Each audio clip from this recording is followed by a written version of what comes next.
everyone, I'm Harry, welcome to my channel. Today we're going to do another how to sound like video. This time we're going to try and get the tones on Reckless Serenade by the Arctic Monkeys. So before we get started, if you like the sound like video at any point, please leave a like, comment and subscribe and hit the little bell notification for me as well. It really does help me out a lot and that way you won't miss out on any of my future uploads.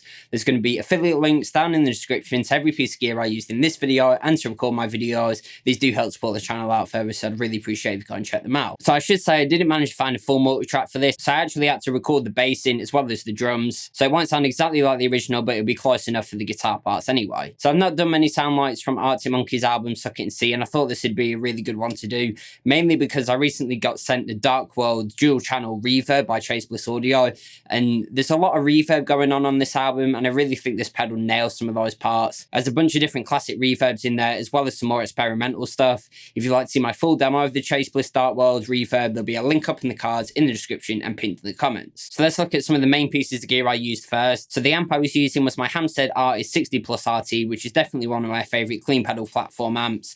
That was running into the King Ironman 2 Attenuator just to knock off a few dBs, running into a Celestion G12M 65 creamback speaker and being recorded by a Lewitt MTP440 dynamic microphone, which is like an SM57 with a tiny bit more bass. So let's have a look at Jamie's parts first. So obviously I'm using this 1959 Reissue ES235 with Montys low output PAF humbucking pickups. We hear Jamie coming with the main lead line throughout the whole song, and it's quite an iconic lead line as well. It has that really nice spacey reverb going on, but there is a tiny little bit of grit. So for the overdrive I was using the Dane by Thorpy FX with settings like this. Then there's also a really subtle tremolo that Jamie seems to use on quite a few different songs. So to get that, I was using the Walrus Audio Monument version 2 with settings like this. And then of course the main thing that really makes this sound like it does is that nice big lush reverb. So on the Bliss Dark World I was actually in the plate setting. The original recording doesn't really sound like a spring for Jamie's part, so I thought the plate would be really good. And I had the mix quite high as well, so it's really washing over the sound. And the Bliss Dark World had settings like this. So if I show you what the 335 sounds like going straight into the amp, and then I'll kick on the Dane with the overdrive, and then the Monument with the tremolo, and then finally the Dark World with the plate reverb. So the 335 straight into the amp sounds like this.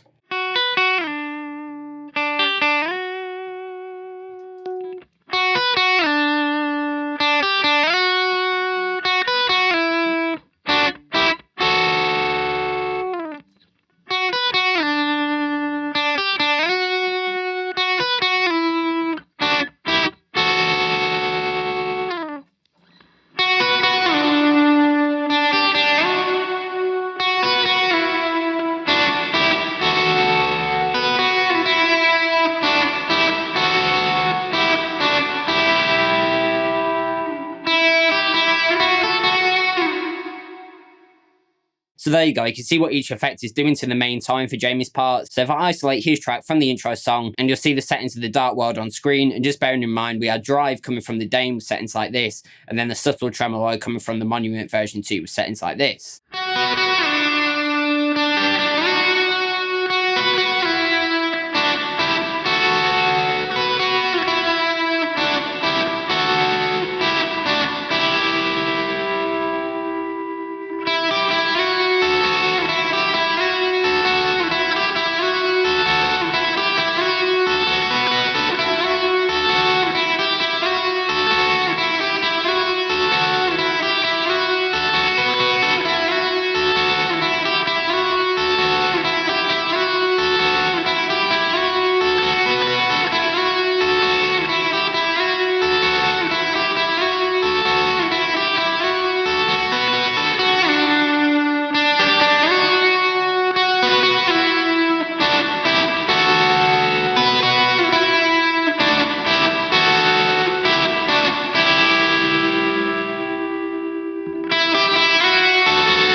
Okay, so then further on throughout the song, we hear Alex come in with some basic chords, and then he does like this little solo lead line at the end, as well as coming in with the little break where it goes.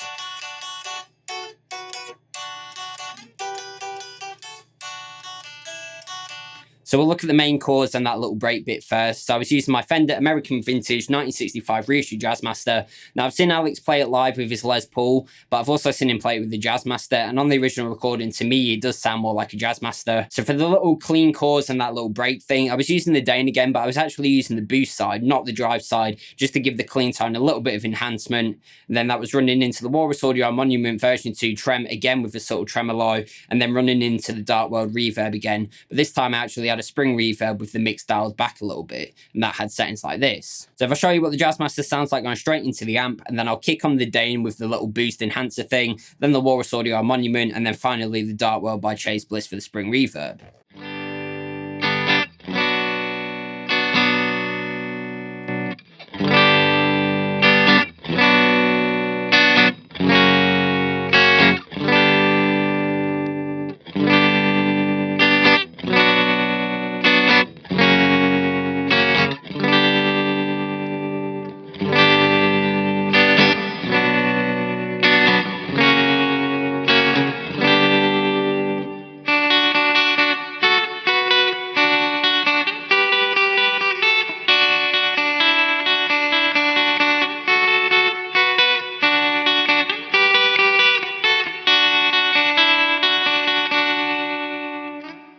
So there you go, you can see what each effect's doing. That little boost from the Dane just to enhance the clean tone a little bit, the subtle tremolo from the Monument version 2, and then the Dark World by Chase Bliss giving us that nice spring reverb. So I'll isolate that track from the intro song, bearing in mind we had the boost from the Dane, the Walrus Audio Monument version 2 for the bit of trem, and then you'll see the settings of the Dark World with the spring reverb on screen as well.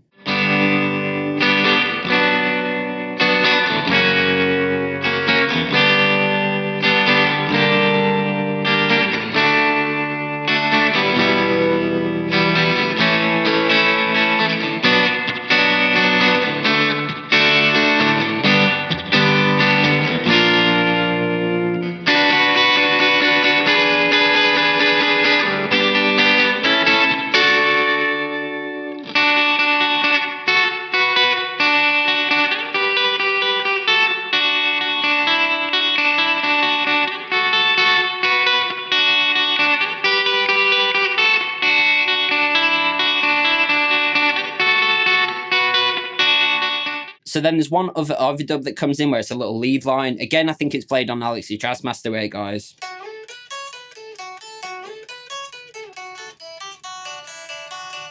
That's played towards the end of the song and all the way to the end as well. So this time I turned off the boost side of the Dane and was actually in the drive side again with settings like this.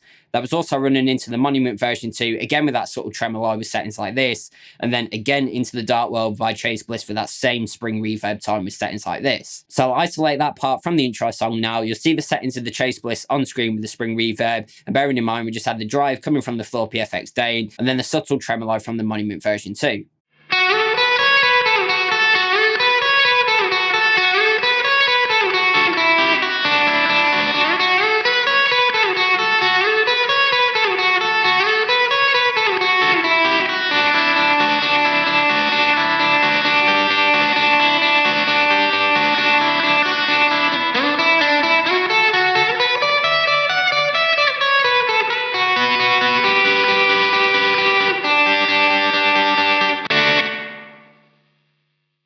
So there we have it. That was a look at how to sound like Reckless Serenade by the Arctic Monkeys. Probably my favourite album by them, and it has some great guitar parts and tones throughout. Of course, it's quite a spacey album, so having a really good reverb pedal makes all the difference. Having my 1959 Reissue ES335 in conjunction with the Dane for the drive and the Monument for the subtle tremolo, but then of course the big wet plate reverb that we hear from the Dark World really nails that tone. And then of course for Alex's parts, having the boost side of the Dane to enhance our clean tone, as well as the tremolo and the spring reverb from the Dark World gets us close. And then for that little lead line that we hear on the outro, the drive side of the Dane with the tremolo and again that spring reverb. I thought we got quite close on this considering we didn't have a multi-track, but let me know down in the comments how close you thought I got to the original song and any future Had Sound Like videos you like to see me do. I've been really impressed by the Dark World by Chase Bliss, and it's definitely one of my favourite reverb pedals. It has 3 classic reverbs in there, being spring, plate and hall, as well as some more experimental reverbs on the dark channel, like the mod, the shimmer, and the black reverb. It's a really killer reverb if you want some more traditional tones with loads of flexibility, as well as some more experimental reverbs as well. This pedal can really do a lot. Again, if you'd like to see my full demo of the Dark World by Chase Bliss, there'll be a link up in the cards, in the description, and pinned in the comments. There's also going to be affiliate links down in the description to the Dark Worlds and all the gear I used in this video and to record my videos. These do help support the channel out further, so I'd really appreciate if you go and check them out. If you did like this sound like video, please leave a like, comment, and subscribe, and hit the little bell notification for me as well. It really does help me out a lot, and that way you won't miss out on any of my future uploads. Other than that, go onto my channel, check out some of my playlists. I have plenty more lessons, covers, gear demos, how to sound like videos, and anything guitar related. As always, I've been Harry, and thanks for watching.